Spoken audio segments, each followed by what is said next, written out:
Q1 नतीजे जो थे काफ़ी शानदार। उसके बाद जो रिपोर्ट थी वो भी काफ़ी पॉजिटिव थी। जेफरीज ने लेंसकार्ट पर अपना बुलिश व्यू बरकरार रखा है।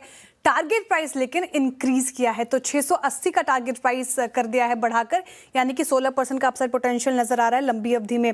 Q1 में स्ट्रॉन्ग ग्रोथ के साथ शार्प मार्जिन एक्सपेंशन लेंसकार्ट ने दर्ज किया, जो कि बड़ा पॉजिटिव है। और खास बात यह है कि जेफरीज के मुताबिक अब लेंसकार्ट के लिए फिलहाल डिमांड नहीं बल्कि सप्लाई कंस्ट्रेंट है, यानी कि ग्राहक खरीदना चाहते हैं लेकिन लेंसकार्ट के पास उतनी अवेलेबिलिटी ही नहीं है, उतनी तेजी से वो बढ़ा ही नहीं पा रहे। तो कंपनी रोजाना करीब 70,000 आई टेस्ट करती है, तो जिस कदर डिमांड लेंसकार्ट की है वो काफ़ी अच्छी नज़र आ रही है जेफरीज को। एंट्री लेवल ऑफरिंग अब 500 रुपये से शुरू हो जाती है, लेकिन अब कंपनी का फोकस है प्रीमियमाइजेशन, यानी कि प्रीमियम प्रोडक्ट्स की तरफ कस्टमर को शिफ्ट किया जाए, उस पर फोकस कर रही है कंपनी। बड़ा पॉजिटिव ये भी था इस बार Q1 में कि इंटरनेशनल मार्केट में मार्जिन इंप्रूव हुए हैं, तो जो लेंसकार्ट की ग्लोबल प्रॉफिटेबिलिटी को लेकर जो चिंताएं थी इन्वेस्टर्स के मन में, वो कहीं ना कहीं अब धूमिल होती हुई नजर आ रही है। इनफैक्ट जेफरीज ने ये भी हाईलाइट किया कि जो मेलर है लेंसकार्ट का प्रीमियम ब्रांड, वो अब ग्लोबल ब्रांड जैसे कि रेबन जैसा भी बड़ा ग्लोबल ब्रांड बन सकता है। ये भी अच्छी चीज़ नज़र आ रही है। तो लेंसकार्ट अभी भी ग्रोथ के साथ मार्जिन एक्सपेंशन और ग्लोबल ब्रांड बनने की तरफ मजबूती से कदम बढ़ा रहा है, तो ये पर्टिकुलर काउंटर आप रख सकते हैं रेडार पर। 3:15 बजे खबर आई, CNBC आवाज़ ने सबसे पहले आपको खबर बताई कि भारतीय एयरटेल ने अपना 299 का प्रीपेड प्लान डिसकंटिन्यू कर दिया है। उसके बाद से देखिए किस तरीके से रफ्तार आई इस पर्टिकुलर काउंटर में, और जाहिर तौर पर अब जो ब्रोकरेज रिपोर्ट्स आई है वो पॉजिटिव है। सिटी ने बाय का व्यू रखा है और टारगेट प्राइस 2230 का कर दिया, यानी कि 16% का अपसाइड पोटेंशियल भारतीय एयरटेल में भी नजर आ रहा है। अच्छा, इस प्लान में 28 दिनों के लिए 15 GB पर डेटा मिलता था 299 प्लान में, लेकिन अब इस प्लान के सब्सक्राइबर्स को 349 रुपये वाला प्लान लेना पड़ेगा, उस पर माइग्रेट करना होगा, जिसमें 2 GB पर डेटा मिल सकता है।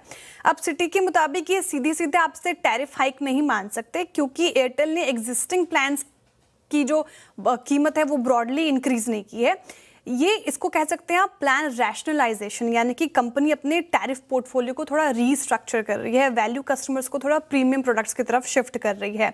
लेकिन इससे एयरटेल को बहुत फायदा होगा। आरपू उनका यानी कि एवरेज रेवेन्यू पर यूजर बढ़ सकता है। ज़्यादा कस्टमर्स 349 वाले प्लान पर अगर शिफ्ट होते हैं तो प्रति यूजर एवरेज रेवेन्यू बढ़ेगा, और ये करीब करीब 4 रुपये प्रति पर्सन बढ़ सकता है।